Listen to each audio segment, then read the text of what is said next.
Atenção! Vai começar agora uma teleaula de processos de fabricação do curso profissionalizante. Este módulo tem um total de 80 aulas. Hoje você vai assistir a teleaula número 24. Bons estudos!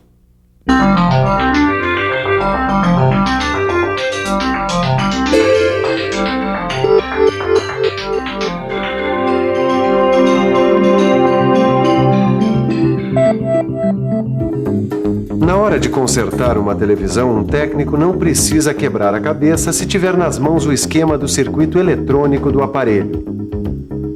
E não é só o técnico de televisão que conta com este recurso, não. Na construção civil, por exemplo, as plantas são amigas inseparáveis dos engenheiros. O eletricista também é chegado no esquema. E na área mecânica não é diferente. No setor de manutenção de máquinas, o esquema de uma máquina que precisa de um reparo é uma verdadeira mão na roda. E no setor de produção, então, quando a gente tem que fazer uma peça? Aí só mesmo com um bom desenho técnico, como esse aqui que eu vou usar para fazer uma encomenda. É só seguir as instruções do desenho, pegar a matéria-prima, ir para a máquina e pôr mãos à obra, certo? Nem sempre é assim. Às vezes, antes de ir para a máquina, a gente precisa mexer alguns pauzinhos, quer dizer, traçar alguns risquinhos. E é isso que a gente vai aprender hoje. Nessa teleaula, você vai aprender o que é traçagem. Vai ver suas aplicações, quais os instrumentos e materiais usados para a traçagem e quais as suas etapas. Desenho técnico, ok. Matéria-prima está aqui. Instrumentos que você vai conhecer nessa teleaula, tudo em cima. Então vamos lá, hora de aprender.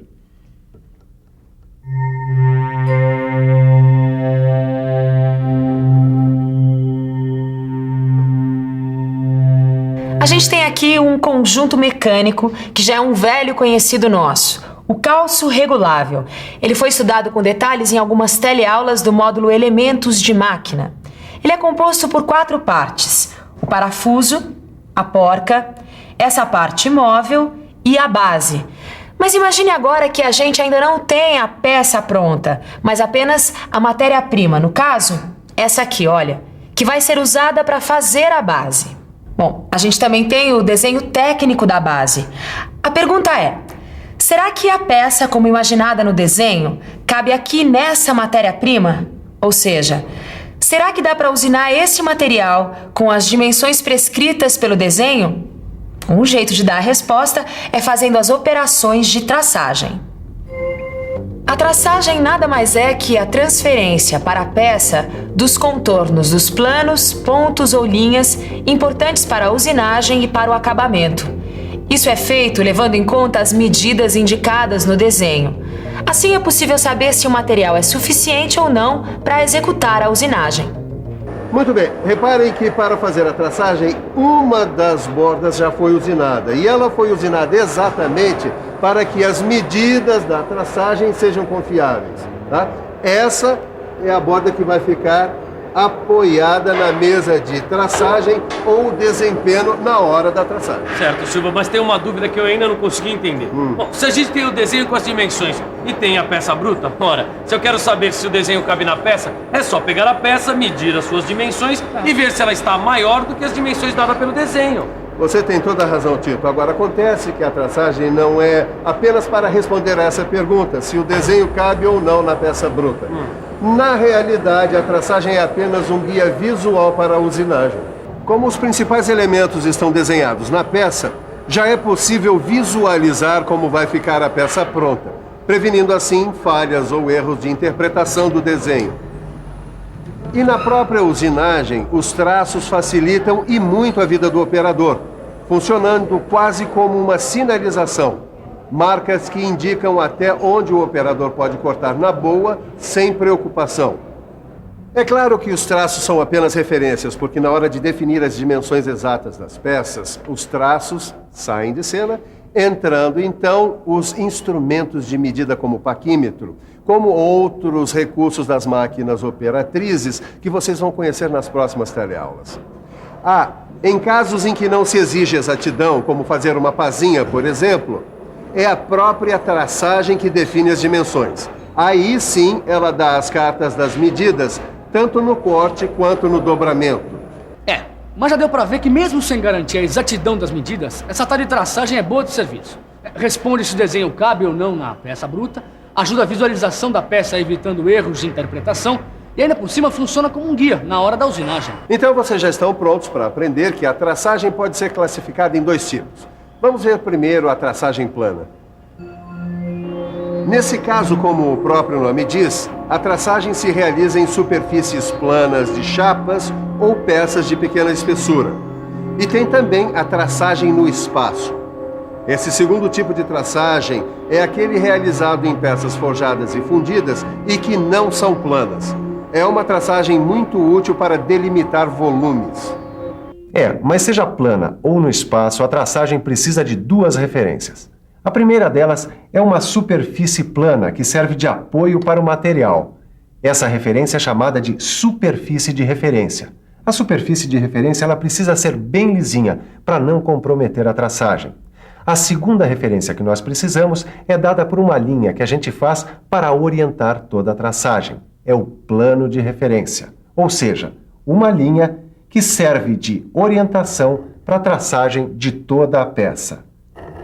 Agora sim, com o plano de referência e com a superfície de referência, nós já podemos desenhar aqui no material as linhas de contorno do desenho técnico. Mas tem alguns casos especiais. No caso de uma peça que não é plana, por exemplo, o plano de referência pode corresponder à linha de centro, quer dizer, é a partir dessa linha de centro que são feitas as medições e as traçagens.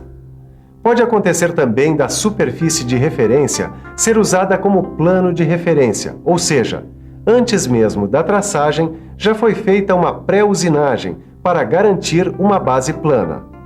Muito bem, a conversa era sobre as referências, mas já deu para perceber que a traçagem é feita usando alguns instrumentos específicos. Mas todas as atividades têm os seus instrumentos e os seus materiais, não é mesmo? Senhor, desculpe interromper. Que instrumentos de trabalho o senhor utiliza? Papel canson, lápis, borracha, giz pastel e esfuminho. Viu só? Para realizar os seus desenhos, esse artista precisa de instrumentos de trabalho apropriados. Você, quando for desenhar numa peça, quer dizer, quando for fazer a traçagem, é claro que não precisa ser artista e pode ficar tranquilo que você não vai precisar usar lápis, borracha e outros instrumentos que esse artista está usando. Para fazer a traçagem, são necessários instrumentos especiais. E é isso que a gente vai ver agora. Instrumentos e materiais para traçagem. Então vamos lá. Para começo de conversa ou de traçagem, é preciso ter um bom apoio para a peça. A mesa de traçagem, mais conhecida como desempenno.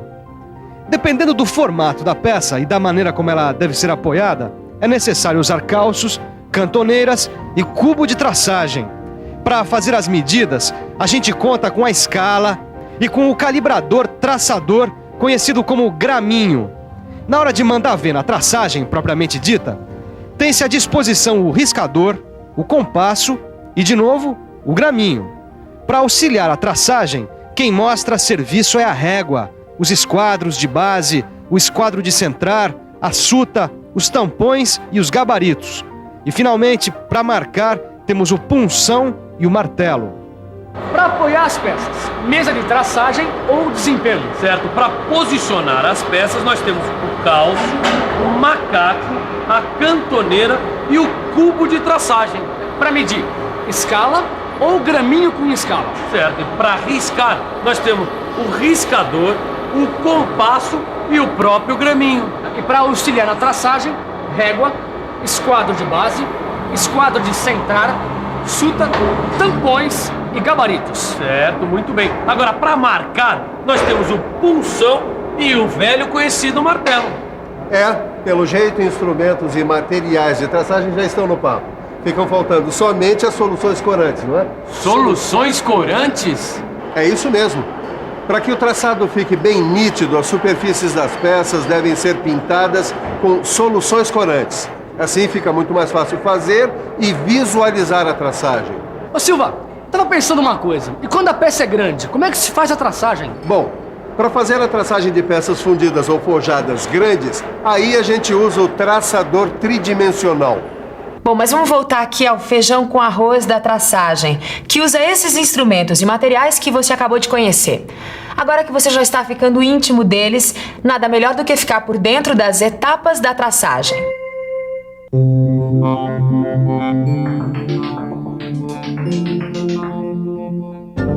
A primeira etapa é a limpeza das superfícies que vão ficar em contato, ou seja, a superfície do desempenho e da peça devem estar livres de qualquer tipo de sujeira, como pó, graxa e óleo. Atenção! A superfície da peça que vai ser apoiada deve ser bem plana e sem rebarbas. Se for necessário, ela deve passar antes por uma pré-usinagem.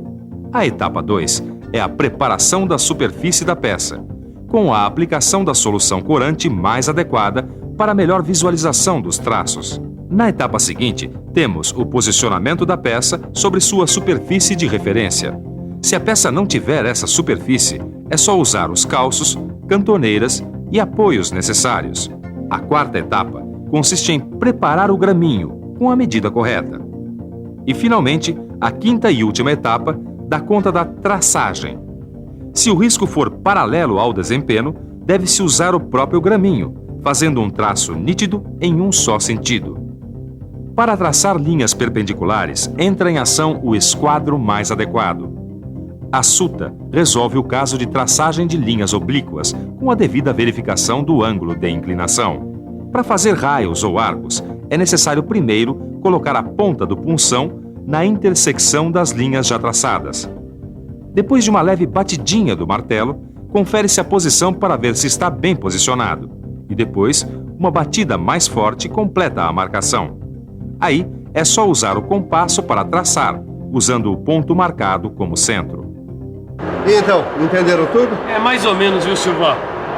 Eu acho que seria bom ver de novo para fixar melhor. Excelente ideia. Vamos ver de novo?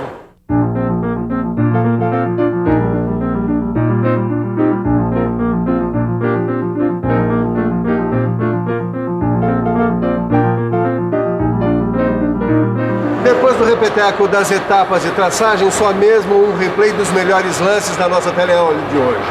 É isso aí, está na hora da revisão. E atenção, se liga aí que é a hora da revisão. Na teleaula de hoje, você aprendeu que entre o desenho técnico e a execução da peça, pode ser necessária uma etapa intermediária, a traçagem.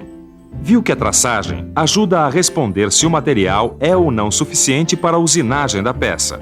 Facilita a visualização da peça, evitando erros de interpretação do desenho e, além disso, funciona como guia na hora da usinagem.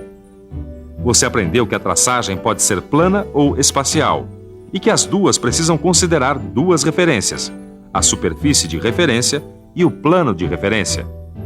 Conheceu os instrumentos e materiais da traçagem e viu, uma a uma, as 5 etapas da traçagem.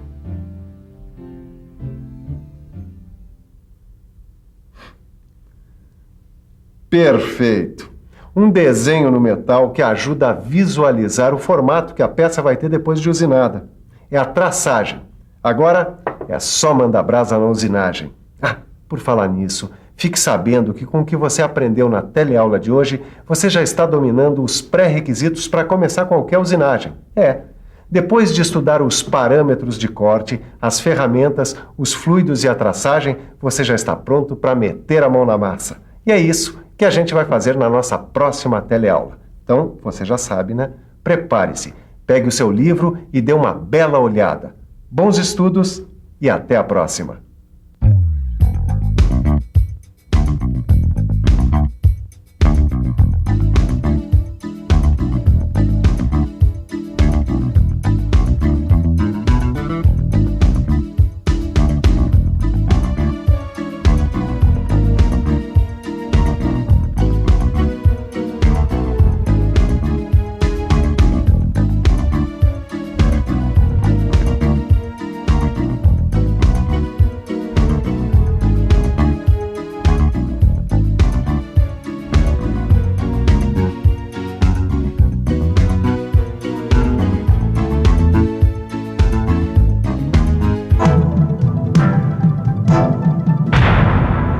Telecurso 2000, um programa de educação do Sistema Fiesp e da Fundação Roberto Marinho.